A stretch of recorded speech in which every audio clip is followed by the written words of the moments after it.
L'homme versa de la poudre fluorescente dans une bouteille de Sprite et la mélangea soigneusement. Un visage souriant, invisible à l'œil nu, apparut soudainement sous la lumière ultraviolette. Il enduisit une ancienne pièce de monnaie, d'une valeur d'1 million, puis l'envoya anonymement au directeur du plus grand musée local.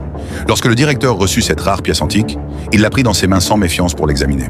Peu après, l'un des coéquipiers de Cage entra dans le musée, caméra en main, prétendant filmer au hasard, alors qu'en réalité, il utilisait un rayon laser pour activer le capteur thermique dissimulé sous la vitrine d'exposition.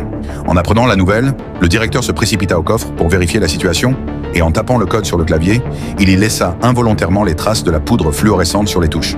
Une fois le directeur entré dans le coffre, le coéquipier de Cage se faufila dans la salle des serveurs du musée.